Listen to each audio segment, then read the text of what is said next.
রঘুনাথগঞ্জে শিশু শ্রম বিরোধী অভিযান, 17 জন শিশু উদ্ধার, প্রশাসনের কঠোর পদক্ষেপ। আজ রঘুনাথগঞ্জে শিশু শ্রম বিরোধী এক বিশেষ অভিযানে 17 জন শিশুকে উদ্ধার করেছে পুলিশ। এই শিশুরা বিভিন্ন দোকানে কাজ করছিল। পুলিশ সূত্রে জানা গিয়েছে, শিশুদের সচেতন করতে এবং শিশু শ্রম রোধে এই পদক্ষেপ নেওয়া হয়েছে। অভিযানে সহযোগিতা করেছে মহকুমা লেবার কমিশনার ও জেলা শিশু সংরক্ষণ দপ্তর। পুলিশ জানিয়েছে, ভারতীয় আইন অনুযায়ী শিশু শ্রম নিষিদ্ধ এবং এই আইন লঙ্ঘনের জন্য দায়ীদের বিরুদ্ধে কঠোর পদক্ষেপ নেওয়া হবে। এই অভিযান সমাজে শিশু শ্রমের বিরুদ্ধে সচেতনতা বৃদ্ধি করবে এবং শিশুদের অধিকার রক্ষায় গুরুত্বপূর্ণ ভূমিকা পালন করবে বলে আশা করা হচ্ছে। শিশু শ্রম একটি গুরুতর সামাজিক সমস্যা যা শিশুদের ভবিষ্যৎকে বিপন্ন করে। এই ধরনের অভিযান সমাজে সচেতনতা বৃদ্ধি করবে এবং শিশুদের অধিকার রক্ষায় গুরুত্বপূর্ণ ভূমিকা পালন করবে। জঙ্গিপুর থেকে তরিকুল শেখের রিপোর্ট, জঙ্গিপুর টিভি।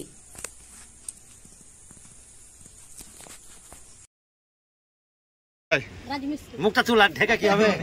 বাড়ি কোথায়? কোথায় ছিলি তোরা? কোথায় কাজ করছিলি? কোথায়? এটা শুনতে পাটা এই ছেলেটা বললো, বাবাটা বললো না। কোথায় কাজ করছিলি বল?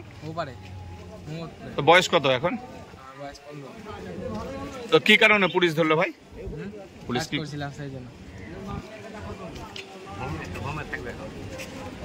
ভাই তোর বাড়ি কোথায়? কোন জায়গাটায় কাজ করছিলি?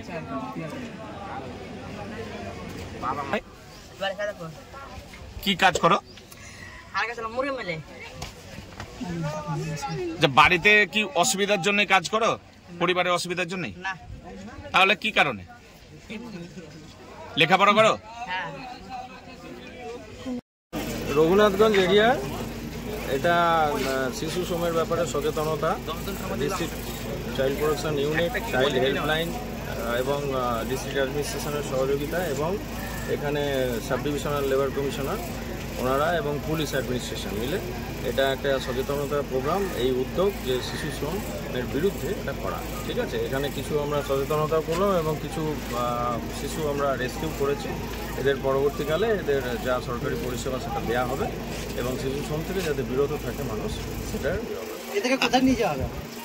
এরা এখন চাইল্ড ওয়েলফেয়ার কমিটি আছে, সেখানে প্রোডাকশন হবে, তারপরে অ্যাজ ইট ইজ যা পরবর্তীকালে পদক্ষেপ আইন অনুযায়ী সেটা নেওয়া হবে।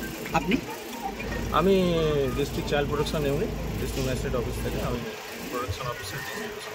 আপনার নাম? আমার নাম উজ্জ্বল সাহা।